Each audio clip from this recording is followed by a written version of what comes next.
You're probably here because you're finding it a little bit difficult in finding your way about leadership, finding your way on how to manage people well, and finding your way on how to grow your business as an entrepreneur.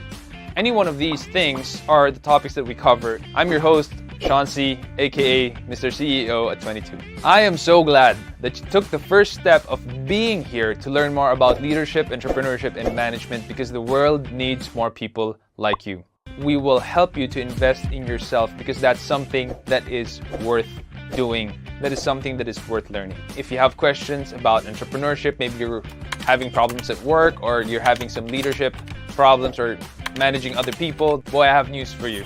We have what we call a masterclass. Most of the courses in the masterclass deal with how you can generate revenue online.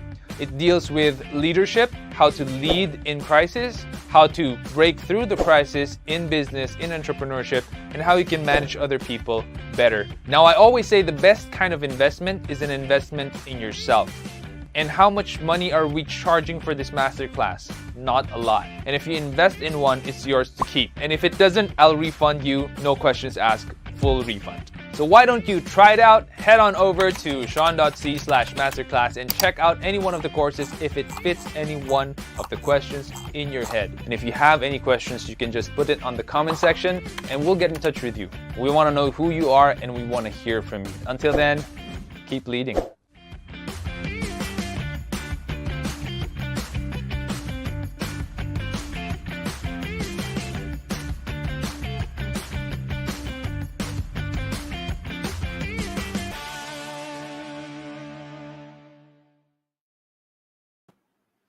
All right. Magandang gabi. Good evening, everyone. Thank you so much for being here. I see Patrick, Myros on Discord. We have people tune in from YouTube, Facebook, Periscope, and Twitch as well. And I am not going to keep you from our special guest tonight. I know it's April 1, and it's the start of the Holy Week break, which is a long weekend that most probably a lot of us are also looking forward to having. I know that a lot of us need this break, and I hope that you are enjoying it thus far.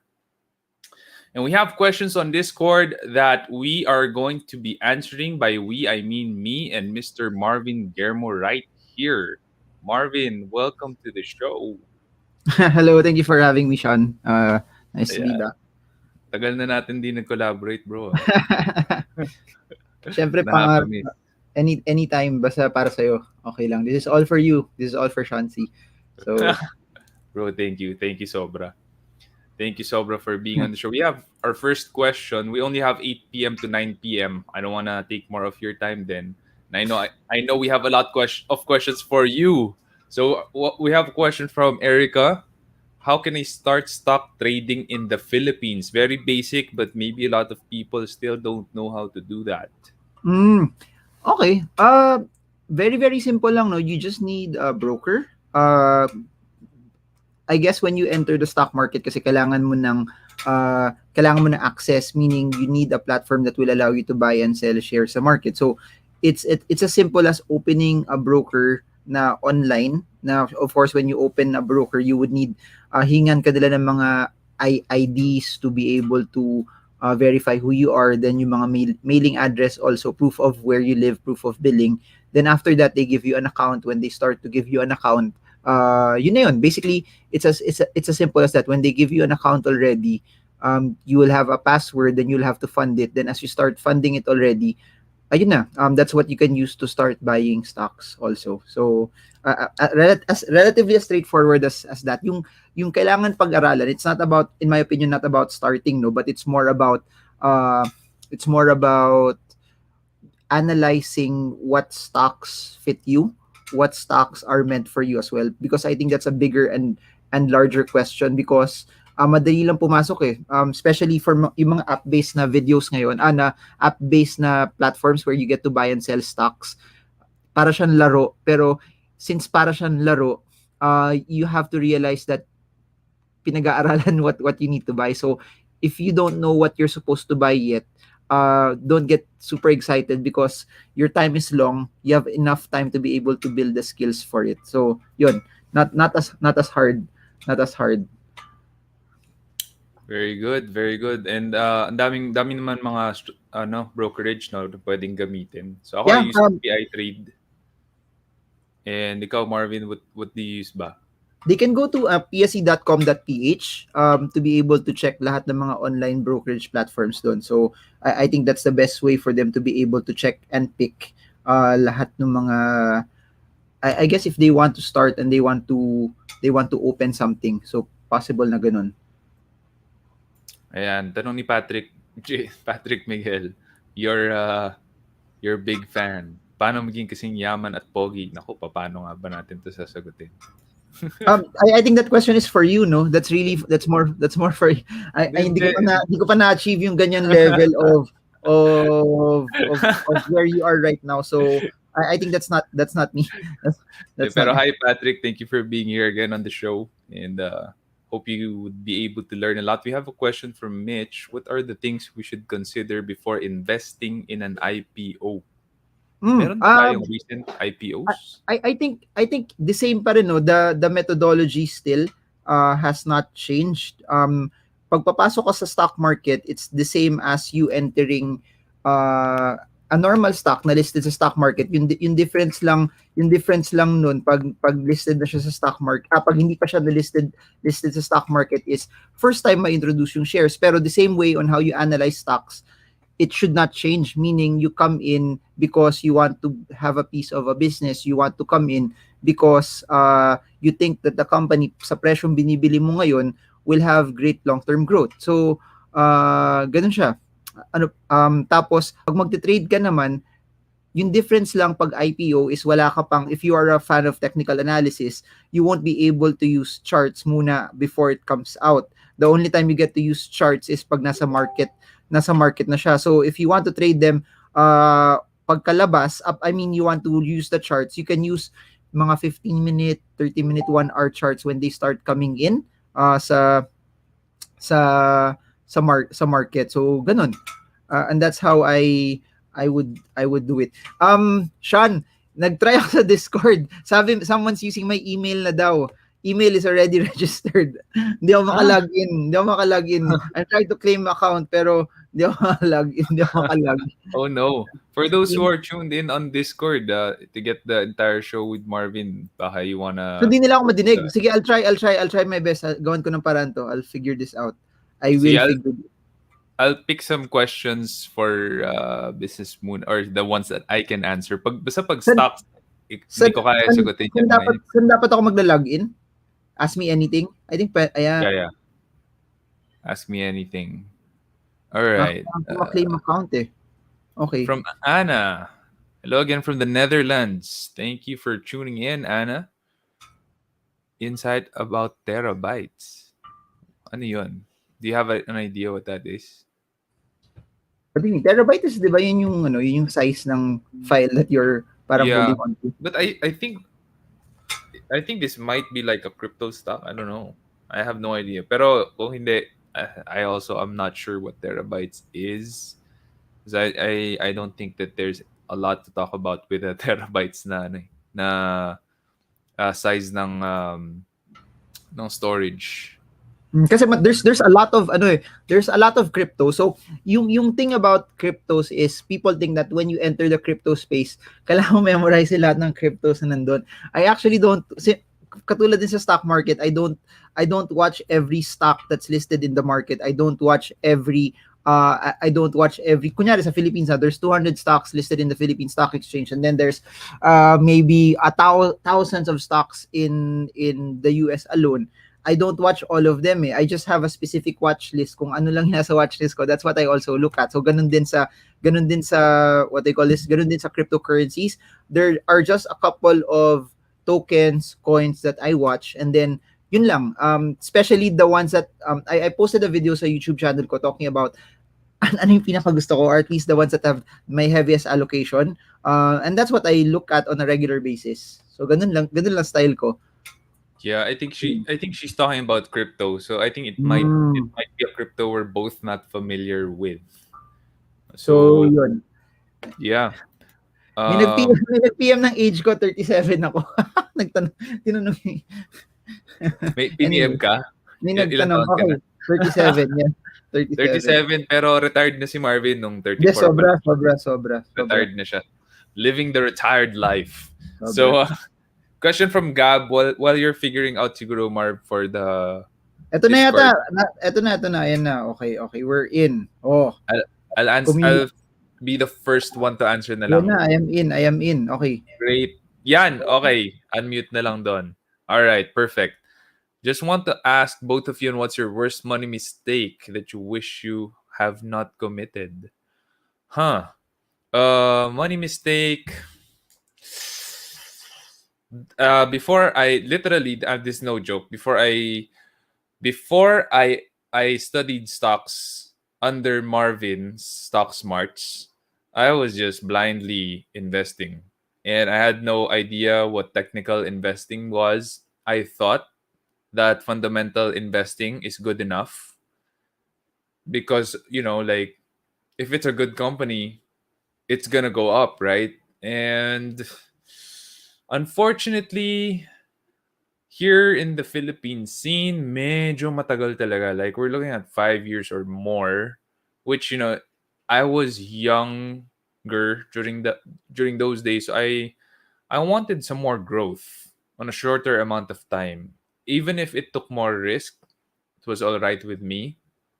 So I guess and also I made stupid investments on stocks that were not really extremely sound.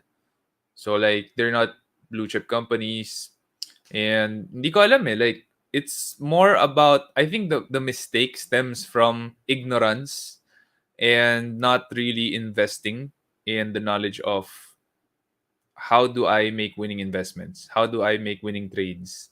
Those two things, literally, I learned from the Stock Smarts workshop that Marvin did in a hotel in Makati. So that's for me.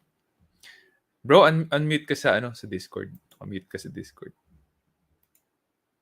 Naka-mute ka rin dito. I can't hear you.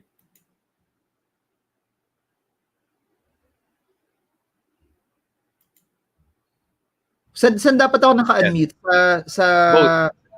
Kaya ba unmute ko both? both. Pero di ba siya nag-feedback? Paano nag-feedback siya? I hear a feed. I-ano mo lang. Disable mo yung volume mo sa Discord. How do I do that? Sorry, I'm not really into Discord. I'm not wait lang, let me No check. problem. If I okay, sige, go. Okay, go. Ayan. All right. So, yeah, for me that's my take on this question. Okay, ako naman I'm okay doing I don't regret mistakes, or syempre masakit yung mistake no na you wish that hindi dapat siya nangyari. Pero when you go back at that mistake 5-10 years after, you realize that kaya mas magaling ka as a business person, as an investor, mas naging successful ka dahil sa pagkakamali na yun because it either forced you to get better, it forced you na galingan mo dun sa craft mo, and you will realize na kunyari nagkamali ka, nawalan ka ng pera, you will say to yourself, ayoko na to mangyari sa akin ever again. And that's why you start that's why you start going into it. So syempre hindsight, you don't want to make the mistakes because masakit, but people need to realize that we're not supposed to be scared of committing mistakes, because the more you parang the more you stop being scared of playing a perfect game, the better you will become also as an investor, because that's what will make you better later on. So there. Nag-feedback pa rin ako eh. I think I still hear a feedback. I sent you something on Messenger. Oh, sige, let me check. Okay. Ayan. From Patrick, question, who do you consider your mentors in life? So, I'll go first for this question. Ako mabilis lang ako, Shansi lang sagot ko eh. So, Shansi. Totoo, Shansi lang.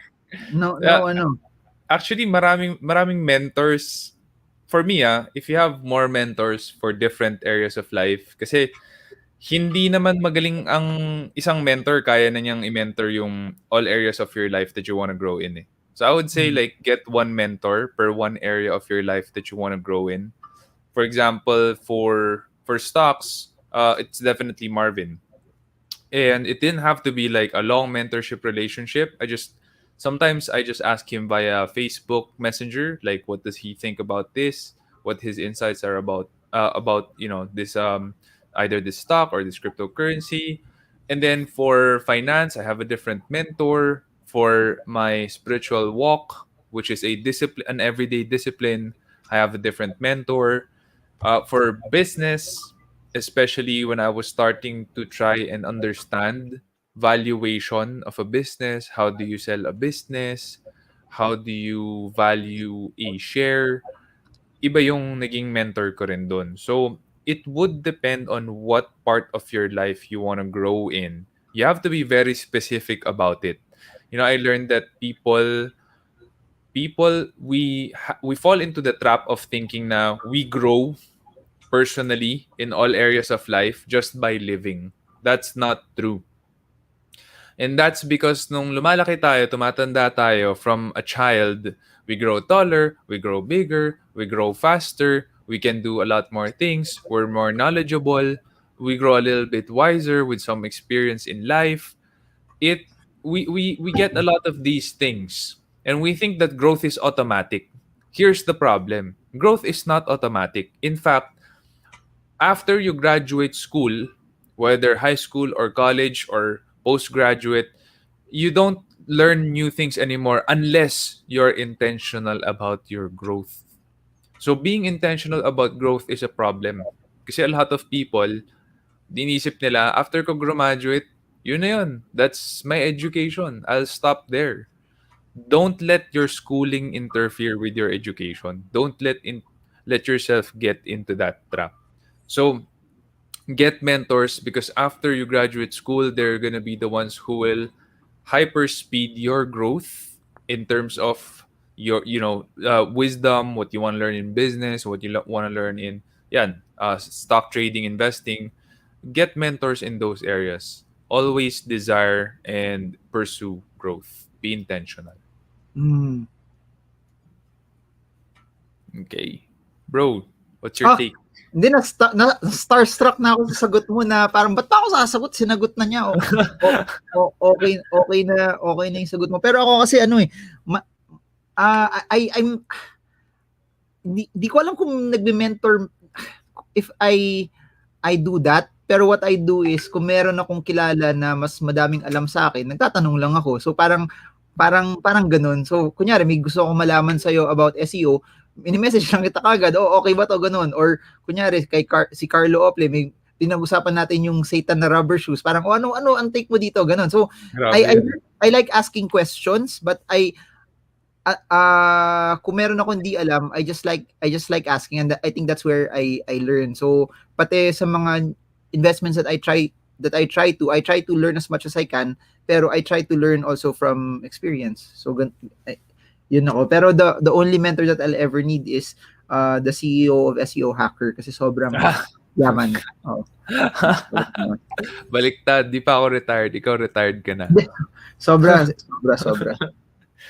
Ito, alam ko may YouTube video ka about this pero tanong na rin ni Patrick, what do you like about Cardano or ADA? This is a cryptocurrency for those of you who are not yet invested or who are not in the crypto world.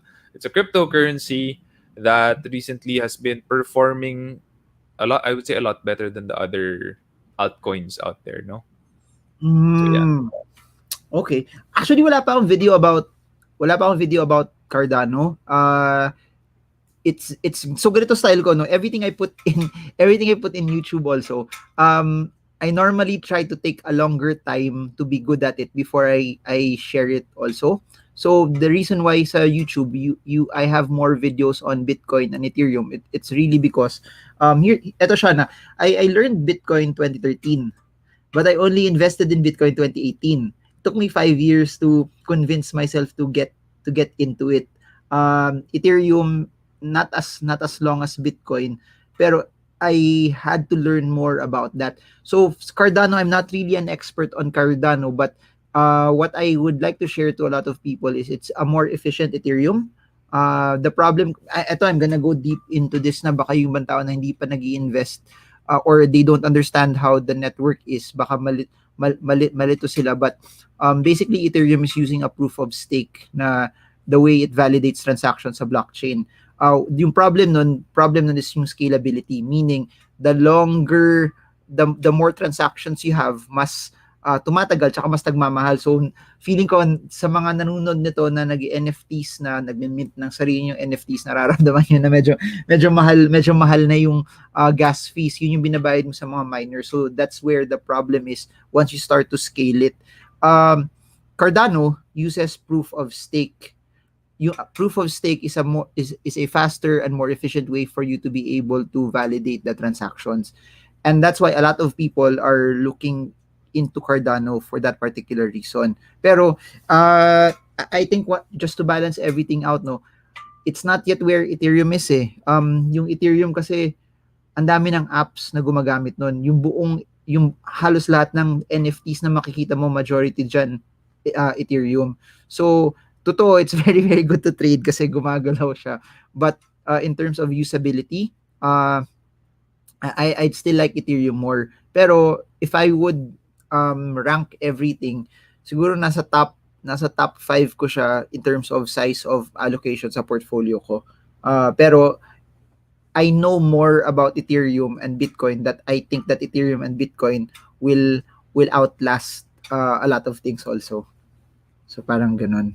So I think yung attention niya, it's because it's a smart contract that's more efficient than it's more efficient than Ethereum in that perspective. Grabe, dami mo ng... Ako, yun ang isa sa mga mali ko na ako, I just follow si Marvin kung sinabi niya, invest dito, pasok ako doon. Yung mga crypto, hindi ko talaga alam paano ginagamit karamihan yan eh. But yeah, or I invest in a portfolio full of a lot of cryptocurrencies. You know, we have a question from Mitch. Yeah, go ahead. By the way, may gusto pala akong sabihin doon.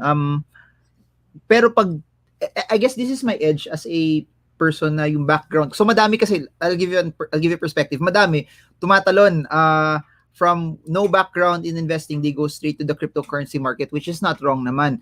Ako naman, my background is really a stock market trader entering the cryptocurrency market, which is also not wrong also. Pero the way I'm analyzing things is I'm using yung background ko also sa stock market, and yung mga natutunan ko na dapat di ako bibili ng mga bagay na hindi ko alam, yung mga dapat bibiling ko based on something that at least may fundamentals also. Pero in a way, pag trade mo na kasi siya, a chart in the US market, in the Philippine market, and in a crypto market almost looks the same eh. So with the difference lang na mas may volume and volatility sa crypto market, but the same tools that you have, MACD, moving average, candlesticks, support and resistance, analyzing the trend, are pretty much still there eh. So dala-dala ko siya, and pag may bumabagsak na mga cryptocurrencies, parang it's not something that I'm scared of. It's not something that rattles me because I've built that experience also through the years. So I think that's one thing that in terms of an edge, I've built through the years kasi nakuha ko yung volatility. Yun. Nakuha ko yung how do I get past the volatility. By the way, Sean, I have a question. Yung sasabihin ko StreamYard, yung Discord ko, pag minumute ko yung sa audio, sumasabay yung sa microphone ko. Tapos pag parang di ata siya pwede I don't know, parang may mali ata eh. Hindi pwedeng... Ganun talaga yun. Pag minute mo yung audio, pati yung sa mic. Pwede ko ba ma-mute dito baka pwede dito sa StreamYard? Pwede ba yun? Yung audio, hindi rin yata. Hindi rin. Unless it's a different speaker. Oh. Okay. Oh, okay. But yeah, the steps I showed you, okay na yun. That's gonna fix it. Sige, I'll try it again. Okay, go. Okay. So I have to answer the I'll question. while you're doing that, I'll answer this one muna from Mitch. How does your religious belief influence your investment decisions and the way you handle money? So I'm a born again Christian. So is Marvin. And for me, at least, I can speak for myself first. There's a lot of verses in the Bible about how to handle money. In fact, the Bible talks about money more than it talks about heaven and hell in terms of the number of times sa verses. And God knows kasi that we're gonna be dealing with money a lot in our life eh. So, with the book of Proverbs pa lang, ang dami mo nang matututunan doon about how not to be subject to the lender, don't be in debt, don't put up security for a stranger, meaning wag mong igagaranti pag di mo masyado kilala. Actually, ngayon, minsan, sinasabi na ako, may guarantee kahit kapamilya mo eh, or relative mo eh, or mahirap magpautang ngayon. So, there's a lot of wisdom actually in the Bible about money. And even if you just study the book of Proverbs, you'll be already well on your way to becoming good in your personal finance at least. Another thing would be for me is to be generous with people who are in need.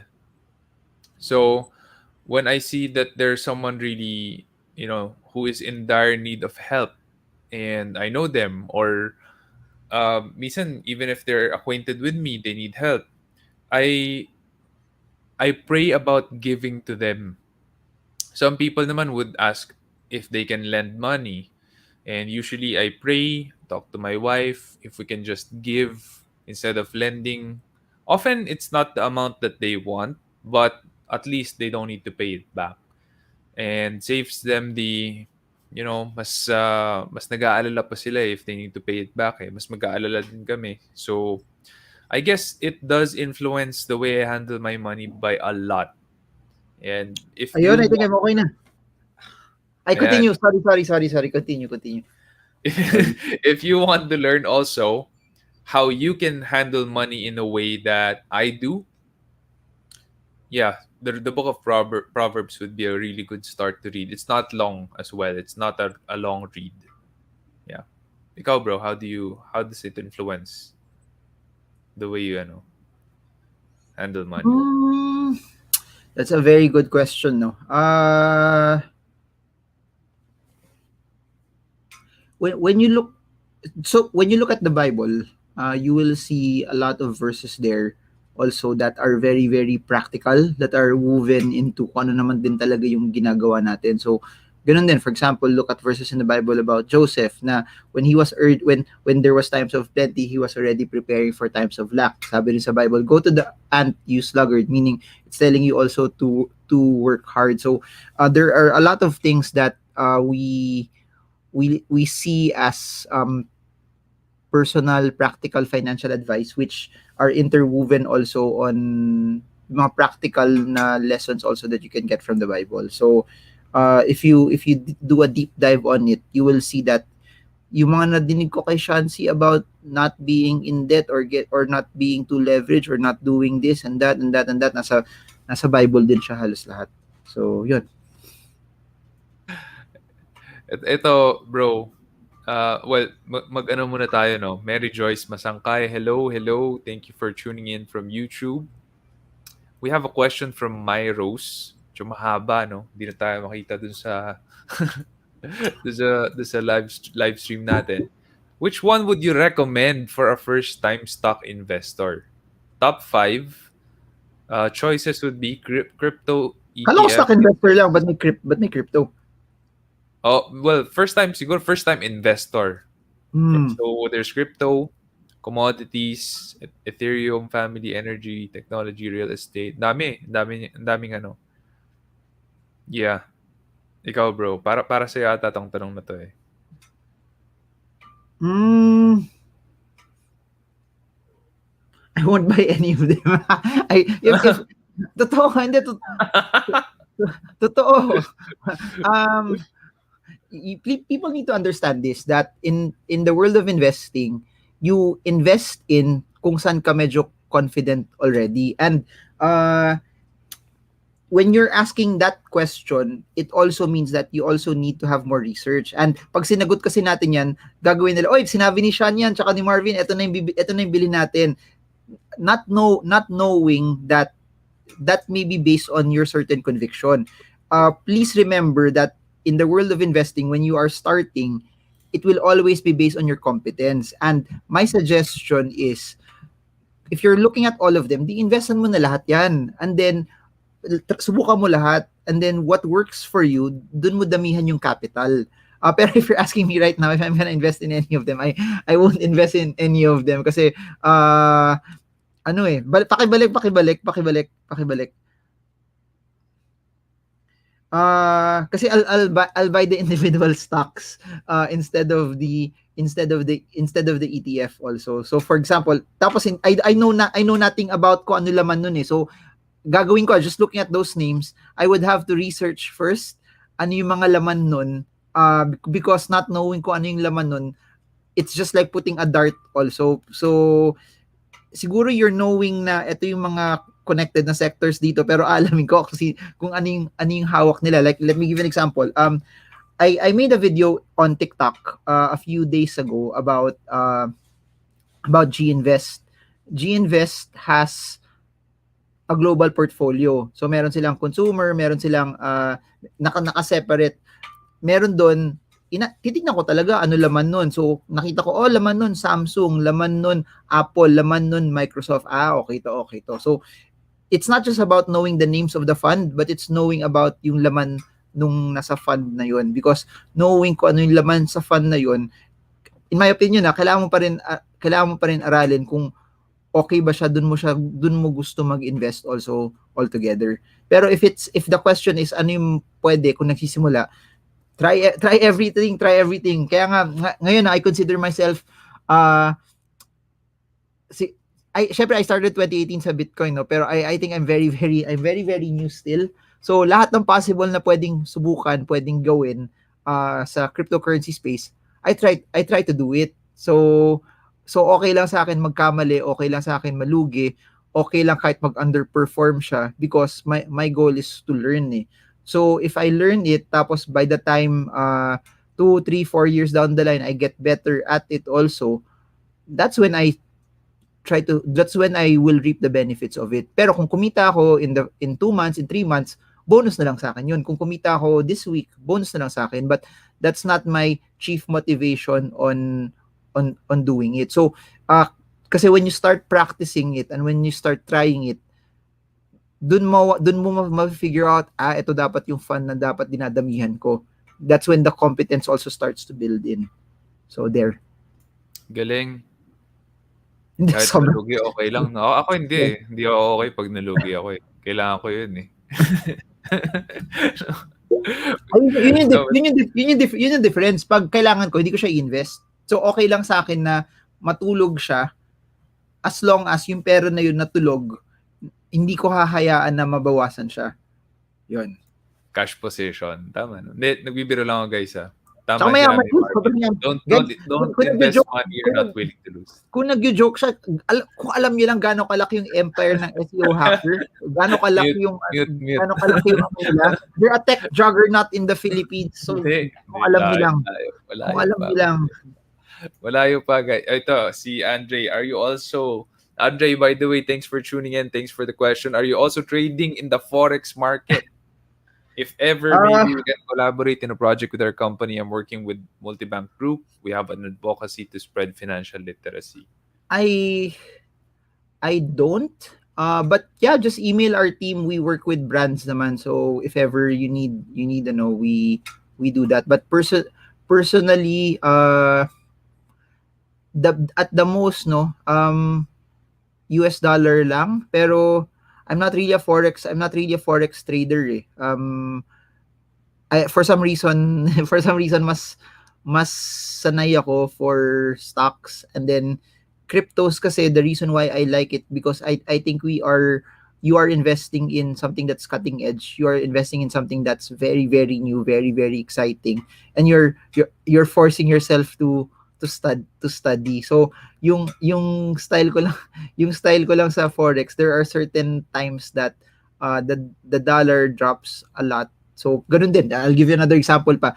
Sa Forex, pwede ka kasi mag-short eh. So, dun lumalabas yung background ko sa stock investor slash trader that pag bumabagsak yung isang currency, kahit sa crypto to, kahit sa US markets to, hindi ko inisip pag short.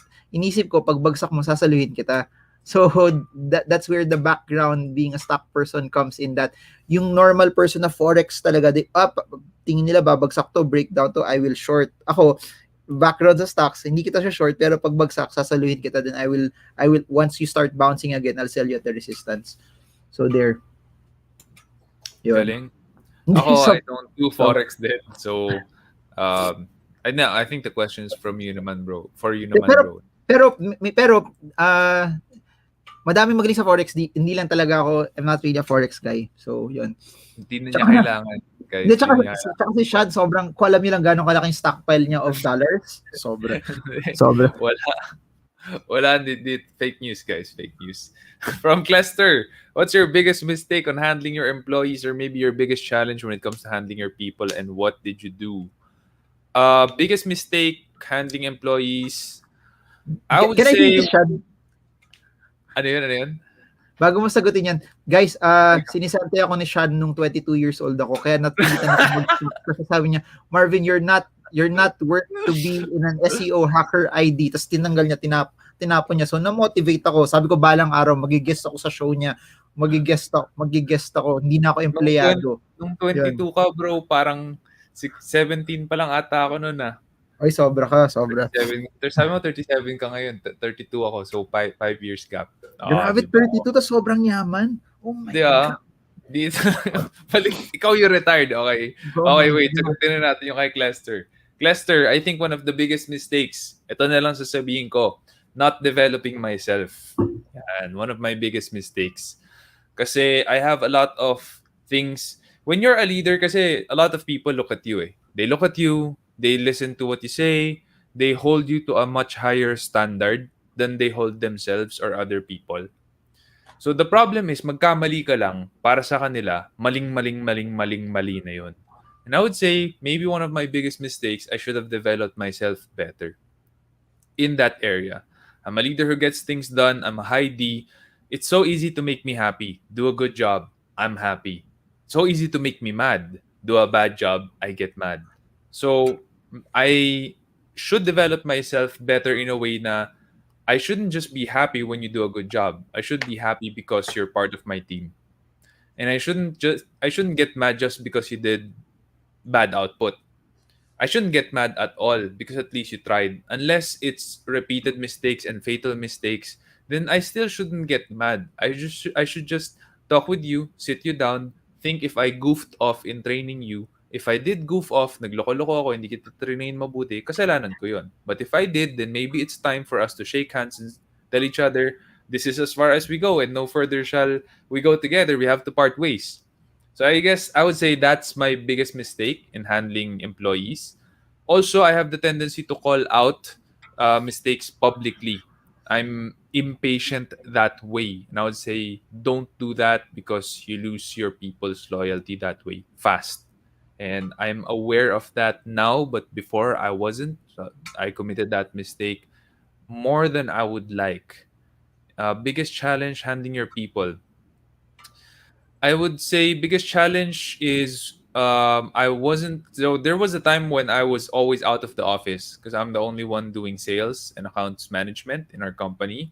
So I would be meeting clients mostly every day, and I'm rarely in the office. So gossip and slander just ran amok in the office because my time is really super short, super short. So I would usually just delegate what I need to do and then work. Delegate what I need to do and then work. And I didn't control the culture. So the culture built itself. You're gonna have a problem when the culture builds itself and you're not the one directing where you want it to go. Nawala si Marvin. So you're gonna have a problem with that. And it's because it's gonna morph into a monster, a mutant that you don't like. And in our case, a lot of gossip, a lot of slandering, it's really, really bad. And I'd say that's one of the challenges for me during that time, because I didn't know anymore how to deal with it, and we had to have a reset in terms of culture. So we had the mass exit with people just leaving almost dire-derecho, no? And then we had to hire quickly. Thank God we had process documents already done. So it's easy for us to just train people who are new and coming in. Super easy for us. And yeah, that's what we did. It was a very tough time, very, very challenging time. But thank God we were able to pull through. Marvin, I lost you, but you're still on Discord. If you can click the link again I sent you for StreamYard, would be awesome. Because like a lot of the questions here are for you. Like this one from Mitch. Any advice on how to lose money on how not to lose money when copy trading in eToro? Okay, I think like for me at least in my experience, I lost money in copy trading when things were well when you copy trade someone that's not really that good. I guess you lose money there. Or when the person you're copy trading nung pababa yung market, di siya nakabantay, di siya nag-sell, then you might lose money there, especially when you copied their open trades when the market was high and then it fell down, it dropped, then you lose money there. But ano ba tingin mo, Marv, you're the expert here. What do you mean? Any advice on how? It's impossible not to lose money, no. Please remember this. Every time you go into an investment, you will always lose. You will always lose money. That's always part of it. You kahit check mo when you go to any copy portfolio, look at their portfolio, there will always be negatives. Yan, kahit si J Nemesis ngayon, March 2021, he's ending it on the negative because it's normal eh. It's part of it. It's I have not seen anyone na sobrang yaman that has never lost money. So I'm not sure if there's an answer to not lose money because even the best traders will also lose money also eh. Long term though, if you can ride yung volatility na kunyari down sila ngayon, uh, you believe that they are good, then there's a chance that it gets also recovered. Pero there will always be a point in time na losses will happen. Siguro just to add a layer of analysis dun, the ones that are doing very, very well, na as in, boom, sobrang laki ng kita nila, tas eto lang yung average ng majority. Pag bagsak naman yung market, sure yun, sila yung malaki rin yung bagsak. So, that's how you can look at it. The ones that when everyone else is earning 10%, sila 40%, 80%. Sure yun. When times are bad, they're also the ones that are hit the most. Then the ones that are in the middle, kung 20% sila, minsan bababa, 10%, 8%. Then the ones that mga 2%, 3% lang, sure din yun, pagbagsak yung market, they're not really as affected also. So that's how, siguro if you want to lessen your losses, then copy the ones that are not really getting high returns also. Pero ganun din eh, kahit si Olivier Danvel, which had a very, very large record, minsan hirap din talaga eh. So, yun. So I don't know, but please remember, losses will always be part of investing. You have to embrace losing. The name of the game lang is pag mali ka, you tolerate an amount na that you can lose. Tapos with the context that mababawi mo siya dun sa mga later on na investments mo. Ganun lang siya. Galing. Hindi, I'm saying that because there might have been a lot of people that nag-invest last year na naranasan lang nila puro gains. It won't be like that. It won't be like that forever. Even this run up sa cryptocurrencies, there will be a point in time that it will go down. It will go down, it will correct, it will crash because that's how things normally go. Then assuming na maganda yung fundamentals niya, it will also go back up again. Pero yung question that people need to realize is this: in the midst of that loss, what do they do? Do they add? Do they cut? Do they reposition? Something like that. I think one of the really good YouTube videos I watched about the economy. That's, of course, the economy tied to the stock market is Ray Dalio's How the Economy Works. Ganda ng video na yun sa YouTube. If you Sige, guys ano? Principles, the writer of that book. Yeah, galing. Erica, very basic but very profound question. How can I make a lot of money with stock trading? Ganun din based on what we talked about earlier, that it's still based on the amount of skill that you put in. And then yung term na a lot of money, that's I think a bit subjective also. For some people, I see you would see it na some people masaya na sila, nakaka 2,000 pesos a day every day. Okay na sa kanila yon. Pero there are people that they don't get that 2,000 every day, pero in a year they get 1,000,000 pesos. So pero they're very very passive also in their investment. So I think it depends also on what's a lot for you. It depends also on how big your capital is. It depends also on the proficiency that you have in it. Pero this is what I've realized, that the larger your portfolio is, the more money you have also. You will notice it. Kahit, for example, bigay na lang natin magandang example si Sean. He's not he doesn't care if he makes 1,000 pesos or 2,000 pesos or 5,000 pesos on a daily basis. What matters is overall, the portfolio grows. Second is, based on what he was saying also a while ago, ayaw niya bumabagsak yung portfolio niya. So what's important for him is yung overall growth later on. Kasi you have to realize that okay yan yung mga 2,000, 2,000, 4,000, 4,000 na earnings on a daily basis. Pero once your portfolio reaches as big as Sean, na nasa 8 digits na yung portfolio mo, minsan Fake news, bro. Fake news. You just slug it out lang na May decimal what's place. important is it grows larger over a stretch period of time. Tapos yun, you will notice it also as your portfolio grows. Mas importante na ma-preserve mo siya kesa sa makuha mo yung jackpot. So I think getting those large swings and trades is very very nice if your portfolio is smaller. Pero when you are in the Shanxi level already, it's more about storing that value. Yan. Guys, fake news yung 8 digits. Okay, No, guess nga lang ako dito eh. Guess lang ako. Yung pinaka-idol natin, yung pinaka-mayaman sa lahat, si Master Jason Law. Hello Jason. daw. Good evening, Jason. By the way, pilit ko na binibiyay siya na mag-NBA Top Shot. Super addicting. NFTs. Oh my gosh. Actually, may nagtanong nga what is the most, from Lara Jean Rodulfo, what is the most favorite Top Shot moment you bought so far? Ano ba ang Top Shot muna? Baka may mga nakikinig hindi pa alam. You want the blockchain answer, or you want the the simple answer na lang. Simple answer. The best way to do it is, it's like NBA cards pero video version na online. That's it. Na kino-collect mo siya online. That's what it is basically.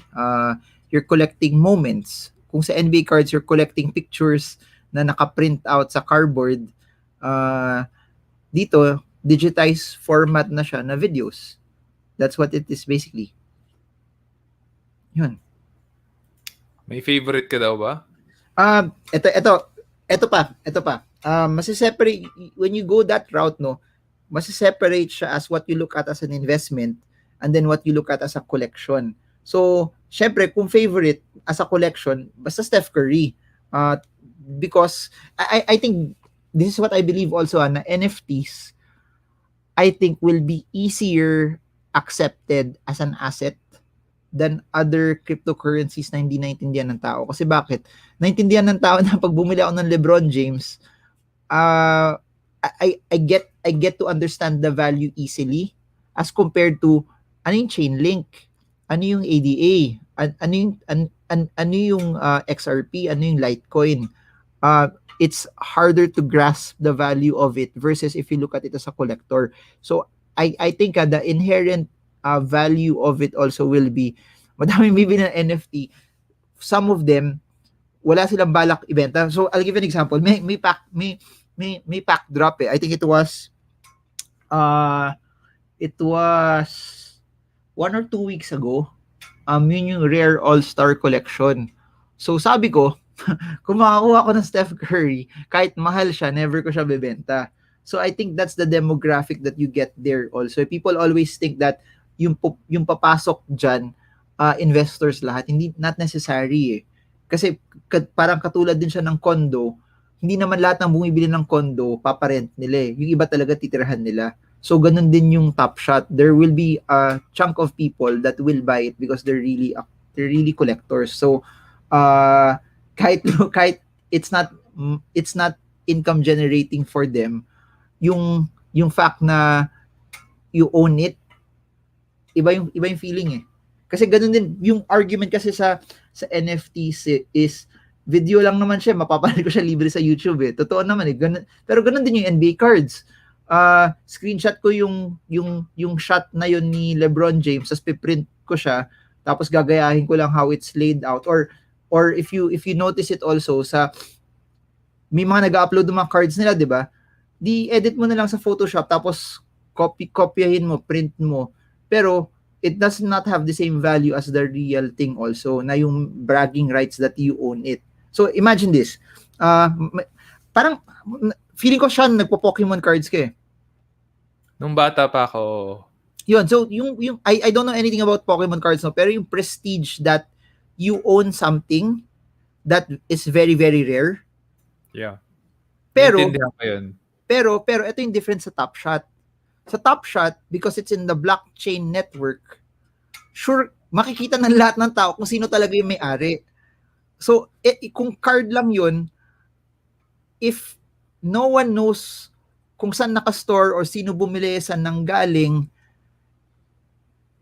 it will be hard to display gaano talaga siya ka-rare. Unlike sa blockchain, everything is seen right there on what its value is. Tapos kita mo pa lahat ng transaction. Tapos kung binili niya yun ng, for example, there was a artwork that was around I think $68 million by people, if I remember it properly. So everyone knows siya yung bumili ng artwork na yun. So yung prestige attached to that, I think that's what makes it interesting. Kasi kahit yung Mona Lisa, daming fake na Mona Lisa na pwede ka bumili ng painting ng Mona Lisa sa mall eh. Pero it does not mean that has any value eh.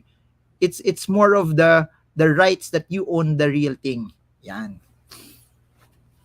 Grabe. Pero ulitin ko lang yung sinabi mo, bro. Kahit sobrang mahal ng Steph Curry, hindi mo siya bebenta. Hindi siya bebenta. Baka, pero feeling ko. Bro, grabe, lakas mo. Lakas, wala mo masabi. Grabe. Bakit? Sabi nga ni Patrick, try everything. Sabi mo kanina, sobrang daming capital. Sobrang yaman. Bro, galing. So anything Steph Curry, Lara, yan ang sagot ni Master Marvin. Pero from a business aspect, I'd like to have LeBron kasi mas mahal yung mga LeBron eh. So parang 1 is to 3 siya. Yung prices ng LeBron is 3 times more expensive than Curry. So if you're asking me what do I want as an investment, sana makakuha ng LeBron. Pero yun, bibenta ko talaga yun. Bibenta ko talaga siya without any emotion. Pero when you get something that you like, hold mo lang siya. Ito, may tanong pa si Saint Dane. What can you say about personalities like Michael Jordan, Kevin Durant, and Will Smith investing in NBA Top Shot? Yun nga eh. Sana kaibigan ko rin sila para kung pwede rin mag-invest sa NBA Top Shot, mag-i-invest ako eh. Good for them kasi whatever happens, kasama na sila dun. So, ako hindi ako kasama. Galing, sana na-offeran din ako. Pero hindi ako na-offeran. Galing. Serious pala yung mga investors dyan, And kasi alam nila, the fact that they're investing in it, they think that there's unless na talagang sobrang pera din nila yun, pero pwede naman kasi nilagay pera nila sa ibang investments also eh. Pero the fact that they're putting it there, They think that there's a future in it eh. Tsaka eto para sa akin mahilig ako sa NBA, pati cards nung bata ako, pero hindi ako nag-NBA cards kasi baka mawala ko siya, baka ma-damage ko siya, or kung gusto ko ibenta, i-ship mo pa siya. Literally, yung NFTs is just like collecting NBA cards. Parang bumalik yung feedback Parang bumalik. And, it's like collecting NBA cards pero digital. So parang para sa akin, parang stocks lang din siya. Anytime I want to sell it, I can sell it in the open market. Yun. Pero ayun, pinag-usapan natin to Sean eh. Yung merong sobrang interesting na medyo hindi ko pa to masyado nag-grasp pero feeling ko madami nakakaintindi nun yung real estate na digital. So people are now buying digital real estate already. So nag-uunahan na sila to buy real estate. Oh.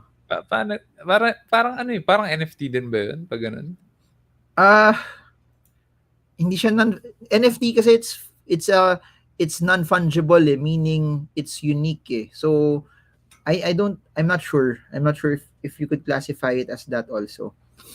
May nag-message kung down ba yung by the way down yung may correction yun sa Top Shot So for those who want to come in and buy right now, madaming mura. Pero for those like us that bought earlier, may mga binili ka na pwedeng lower yung value. So yun yung disadvantage. Yun yung feeling ko may linabas sila sobrang laking sobrang laking what do you call this? Naglabas sila ng sobrang daming cards so it will dilute it again. Parang stocks lang yan. So bababa yung value. Actually, pag naglabas sila ng sobrang dami, but I remember that's one of the things that I chatted you about. Paano pag nag-decide silang, to just release a lot so that they can sell more? I think that's why mas maganda if you get something that's rare. That's one. Pero may ano rin kasi may incentive din sila to make it not flooded kasi sa Top Shot, the higher you sell your card, may commission si Top Shot dun So kung pinababa nila yung presyo, bababa din yung resale. So bababa, so their commissions will be lesser. Siguro babawi sila transactions mas madami, I think. Marv, I think tanong sa'yo to ni Patrick, what are your goals still in life that you're still striving for, even if you have everything already? Mag-guest sa leadership stock podcast. So ayun, wala. I think I've got my goal already for 2021. I think so feeling ko wala na masyadong papangarapin right now. Kasi nakuha ko na. Yeah. I think goals, personal growth for me. Personal growth.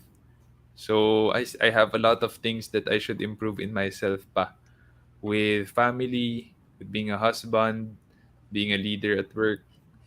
So yeah, dami pa. A lot of things that I still have to work on. Tanong ni Gab Abbott, ikaw daw ba ang bumili ng $6 na artwork? Hindi ako. Pero meron akong kopya ng artwork niya sa phone ko. Meron akong kopya, pero hindi ako bumili ng artwork niya. Oh my I think those that will buy that are people who are really fans of the art industry. Kaya nga hindi rin ako masyado nag-art na NFTs kasi hindi ko pa rin talaga maintindihan. Malulugi lang. Feeling ko malulugi lang din ako nun. So, yun. Ito tanong galing sa akin. What are you working on right now? Sabi mo last year, parang that was your hiatus year. Maraming StarCraft na nangyari last year. Pero ngayon sabi mo busy ka ulit. Ano bang pinagkakabisihan mo, bro? I'm studying a lot, no. Pero mas lumalabas ako nung before all of these lockdowns na medyo nakakatakot. Medyo nagbago ulit yung schedule ko because of what's happening right now. It's a bit scary because mas nakahawa yung variant ngayon, and I've seen a lot of friends na namatay or muntik nang namatay, so I had to change also some of the plans for the year and just pretty much stay at home. That's why mas napapa-crypto ako, mas napapa-invest and trade ako on a more frequent level, and I'm doing more research on certain investments kasi I don't think I'm going out. I don't think, kung hindi ko kailangan lumabas, hindi ako lalabas even after matapos yung lockdown sa Metro Manila. Feeling ko hindi ako lalabas kasi ano na, some medicines ubos na daw eh. Tapos some hospital beds also nagkakaubusan. So may friend of a friend of a friend, yun, nasa tent lang siya. Tapos after 3 days siya nadala sa hospital, tapos namatay na siya after that. Oh my goodness. So yun, medyo things have been placed. This pandemic has changed a lot of scenarios also, kasi kala mo na December okay na lahat eh. pero Oo nga eh. we're the only country na bumalik sa ganito. So I don't know. Oo. You have to adapt lang on what's happening sa environment. So yun, hindi na ako nagsa StarCraft, pero I'm putting a lot of time studying right now. Studying blockchain cryptocurrencies. Yun. And Yeah. last na lang, to be honest, sobrang takaw sa oras, because paggising mo Philippine markets, then yung crypto kasi gumagalaw siya every day, then sa gabi US markets, dun pa lang it takes a lot of time. Kaya kung sa mga nanonood sa YouTube ko, hindi na ako masyado nagpo-post. Sobrang nawala yung dati. I would post more. Wala na, kahit stocks Americas wala masyado. Tapos yun, parang kung hindi si The Great Shansi nag-invite sa akin, hindi ako magla-live na ganito. Sobrang grateful ko na nakakaya lang kasi Shansi eh. So yun. Yun, kaya nabawasan yung pag-YouTube ko din, tsaka pagla-live ko. Wala na, kahit isa kong channel napabayaan ko na rin eh. So yun, may sobrang mga nawala. Kayaman. Hindi. Grabe, bro. Hindi mo na kailangan. Masaya lang kasi siya. Biruin mo, you get to be part of something that's very, very exciting, na parang either businesses or investments that are in the cutting edge, na not everyone is parang understanding yet. So if you're the first group of people that get to understand it, sobrang laki nung leapfrog mo. Although Bitcoin has been there for a decade already, more than a decade. So mas madaming may alam sa atin. Pero I think that even that it's been there for a decade, pa rin, we're still very, very early into the full scale use of it. That's why it's exciting. And feeling ko I still need to learn a lot. Medyo mind blowing on how cryptocurrencies work and how different each coins are, and the uses of it are also. Yun. Bro, stay safe lagi ah. I would yeah. Mo naman love kita eh. So bahay lang para madami pa tayong ganitong collab. Ay, meron na pala akong biggest regret. Meron na. Ano yun? Kasi nagda-diet ako ngayon eh. So, medyo chumabi ako because of the lockdown. So sabi ko magda-diet ako, magbabawas ako ng carbs. So medyo pumapayat na ako ng konti. Tapos there was a time, siguro I think it was more than a week ago, parang sabi ko sa wife ko mag-ramen tayo. Pero sabi ko wag na, masisira yung goal natin. Tapos yun, the next day nag-announce ang lockdown. So nanghihinayang ako, sana pala dapat Try mo yung kay George. Try mo yung no name ramen niya. Oo naman. We've been ordering that also before. Yun, pwede na yun. Solid yun, bro. Pero iba pa rin yung, hindi ako magaling, feeling na, in fairness, that's easier to cook than yung sa iba. Yun, madali. Pero yung sa iba, minsan nasisira namin eh. Iba pa rin yung lasa, yung pagkaabot sa bowl mo. Tapos, gaganon mo na lang. Iba pa rin yung feels nun. So yun. Pero ngayon nakakatakot na rin kasi madami nagsasabi, I think two reasons why the virus is spreading. Number one, yung kunyari, you get together with family and friends and then your guard is down, tapos kain kayo together or laro kayo, or that's one. Second, yung indoor dining. Kasi nakabukas wala kayong mask, tapos kain kayo, tapos kakalat yung ano doon, yung whatever your breath is. So, yun. Yeah. Kaya bahay lang talaga ako. Wala talagang pinupuntahan. So, I hope, ako rin personally, dami ko nung kilala na passed away. Oh my goodness. Or a relative of, ang dami. It's just so sad. I think that as a country, we let our guard down na parang, di, patapos na eh. Patapos na. Tapos biglang yun. Ngayon. So, and I don't think that the target date of, di ba last year, parang sinabi, 1 month lang yung lockdown. Tapos naging 2 months, 3 months, 4 months, 5 months. Longest lockdown in the world. Grabe. So I think this time around, I wouldn't be surprised if it's the same na it's gonna be lifted somewhere August or September pa. I wouldn't. I know that a lot of businesses are suffering, mine included. We also felt it last year. I'm sure we're gonna feel it this year as well. Pero Talaga, pero you're a juggernaut tech company. So eh, parang okay bro, lang kayo. You have enough small cash lang kami. to withstand it. Enough cash. Sa SME, small, medium, nasa small lang kami, bro. Small pa lang ang SEO hacker. So, we'll go for last two questions kasi importante yung oras ni Master Marvin and magte-trade pa siya maya-maya.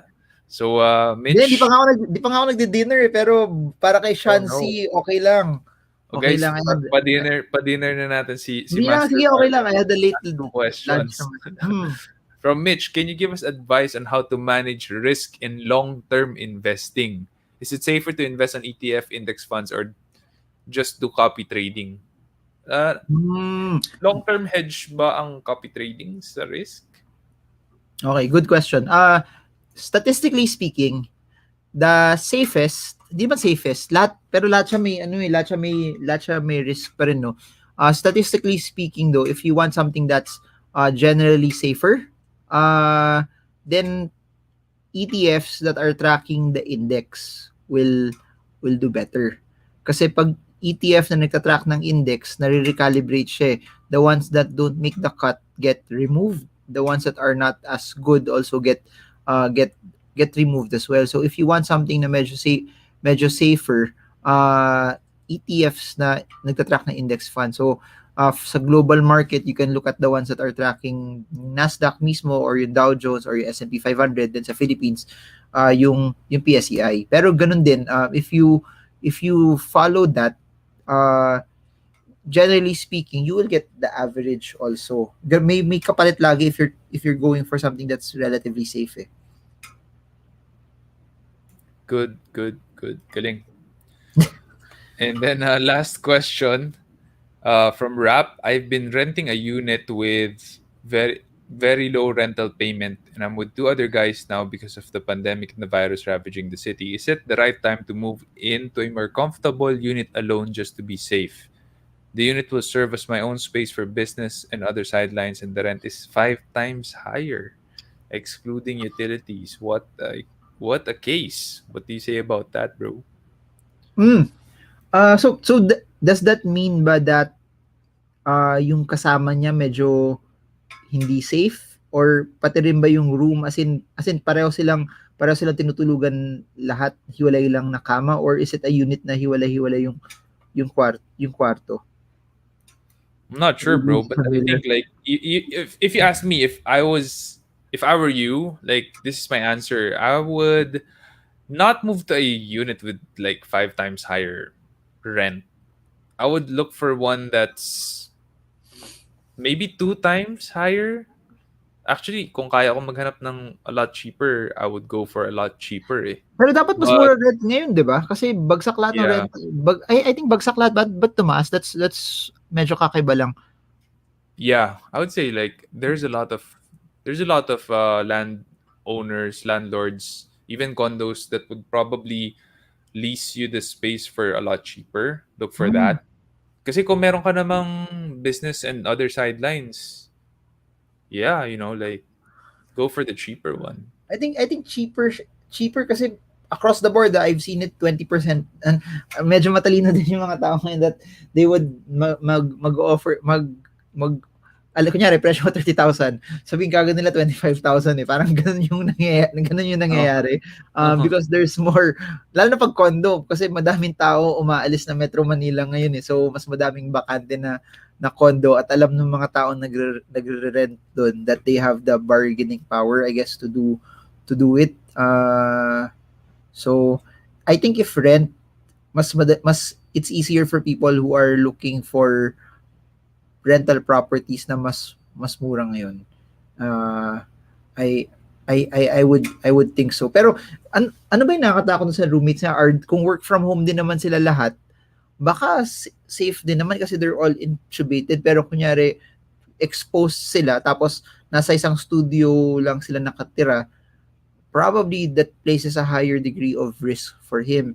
Pero kunyari separate rooms naman tapos hindi naman nakakatakot yung trabaho nila, nasa bahay lang din sila lahat, then it might be okay just to stay within them. Pero hindi ko na encounter yung scenario na yun kasi nangyari tong pandemic.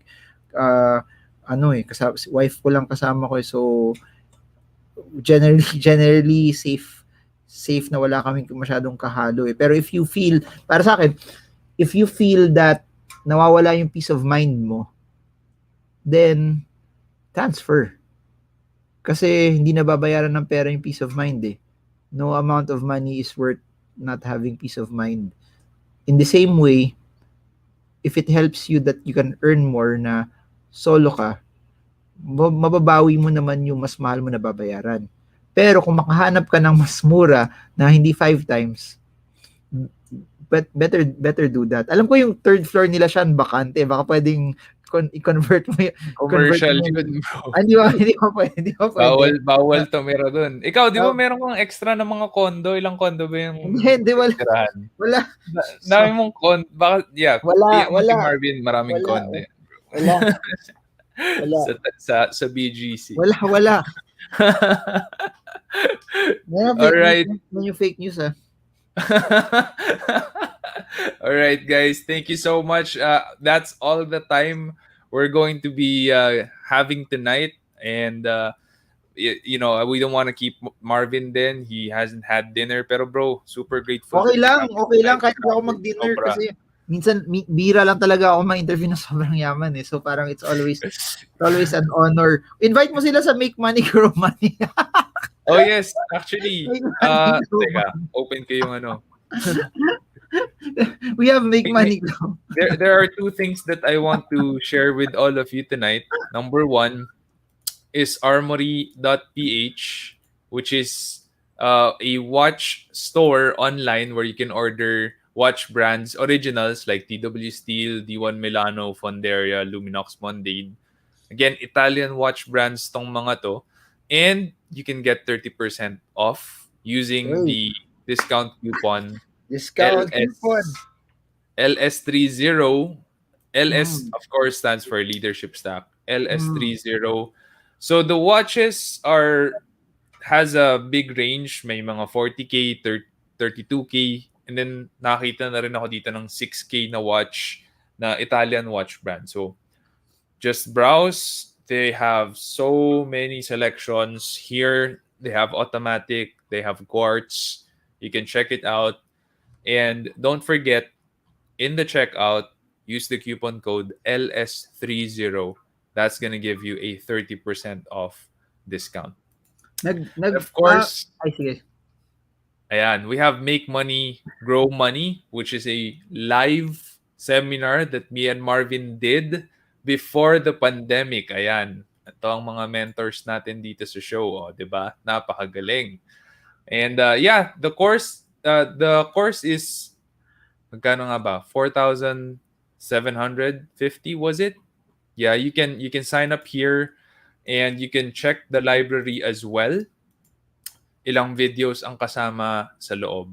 Maraming videos actually. So, I talked about how you can make money through business, and I also talk about the steps on how to manage your finances well. So that's 7 videos from me, and then that's a lot of videos from Marvin. 11 videos from Marvin actually in growing your money in the stock market. And then of course we have the Q&A. So it's 4750 one-time pay, and then you have full access. Check it out, makemoneygrow.ph. Makemoneygrow.ph. There you go. Sean, tinatanong sa akin ni Patrick yung address mo, papadalan kaya niya ng TW Steel. Do I give him your address? Parang gusto niya padalan kay ni Apple, papadalan ka daw, matching daw. Oo. Do you want? Baka ikaw yung papadalhan niya, bro. Hindi, nalagay parang idol ko si Sean, he deserves a TW Steel. Ayun. Patrick, thank you. I appreciate it. Pero, ayun, disclaimer, kliyente ko yun si Armory. So, this one actually, they sponsored this watch. It's a D1 Milano skeleton. So, I did a review on YouTube. Very nice watch. It's automatic. You might want to check it out. And yeah, super nice and reliable brand ang D1 Milano. Kasi na-mention lang niya parang gusto daw niya tapyasan yung konti ng yung Bitcoin niya. So medyo malaking-laki na. So parang just a token lang for yun. So BF Resort, BF Homes. Agire. Ayan. So we have by the way, fake news guys, hindi ako sa Agire Ave nakatira. Somewhere in BF, secret na lang yun.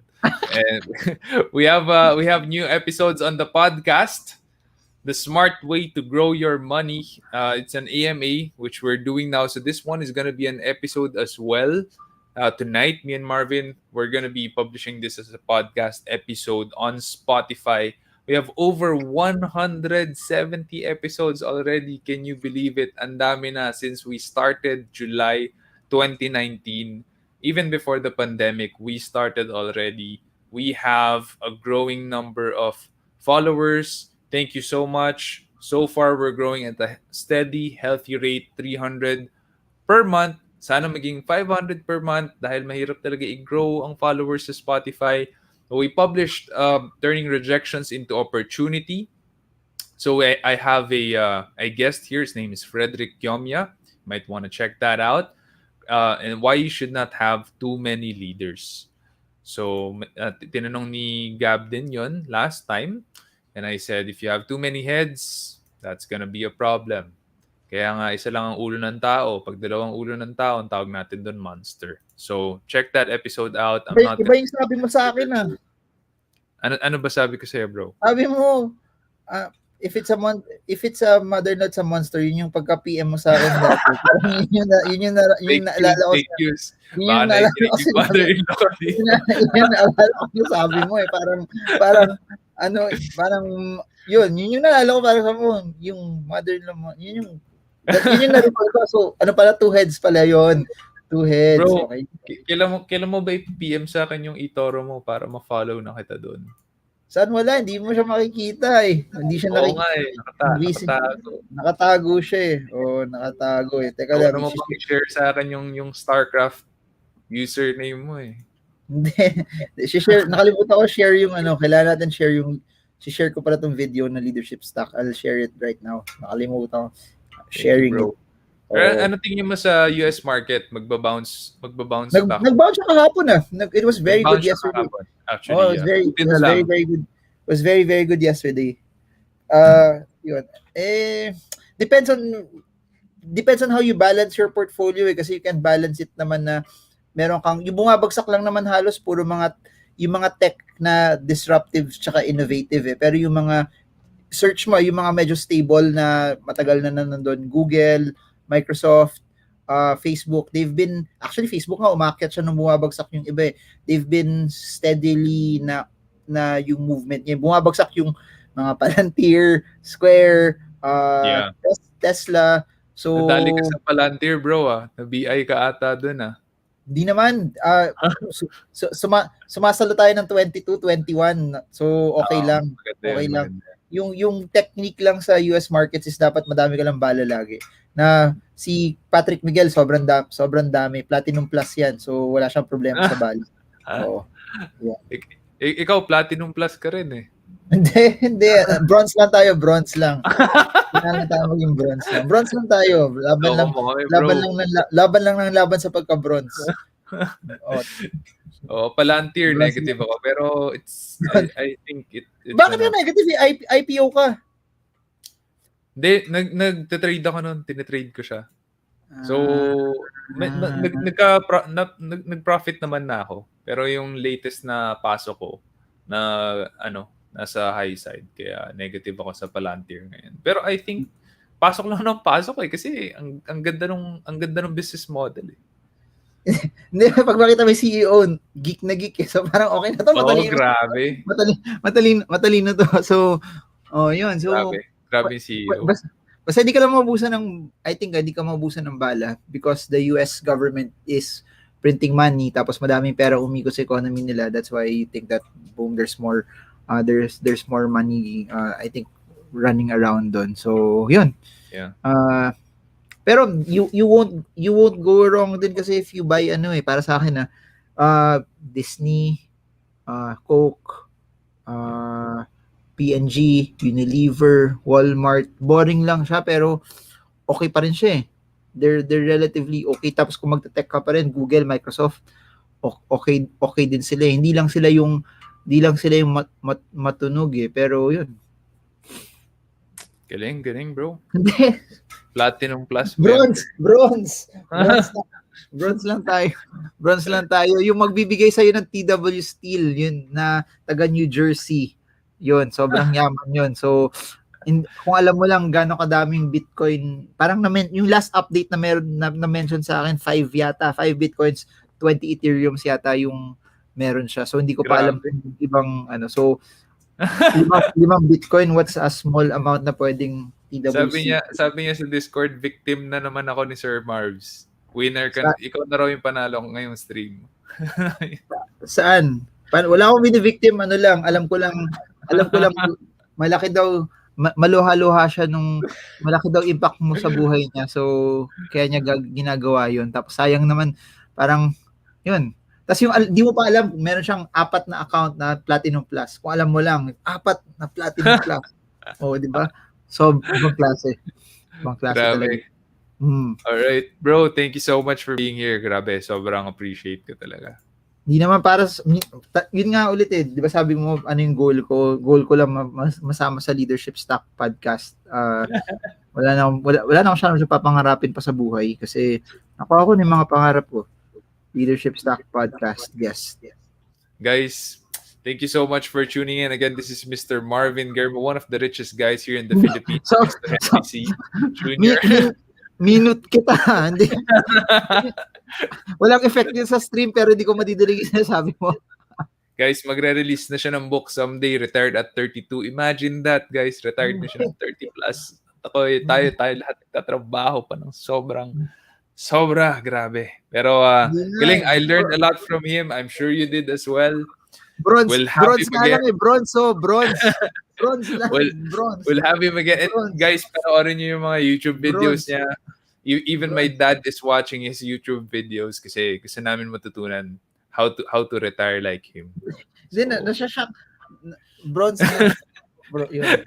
Bronze tayo. Bro, thank you so much and keep safe always. Guys, God bless and see you again next week, Thursday, 8 p.m. We are gonna have another special guest pero hindi ko muna i-announce kung sino. Pero guess na ba si Fitz? Di ba? Last week. 2 weeks ago. 2 weeks ago. Ano yung ending line mo? May ending line ka ba? Wala eh. Dapat may ending line ka. Trade well, trade strong, trade smart. Or, di ba parang wala eh. Lead well, stock well, leadership stock. Di ba? Parang ganun. Meron sa podcast mismo, keep leading. Yun lang. Okay, may nagtitrend na eh. The Ultimate Chinito Papa. Yun na yung pinakasikat na. Ultimate Chinito Papa.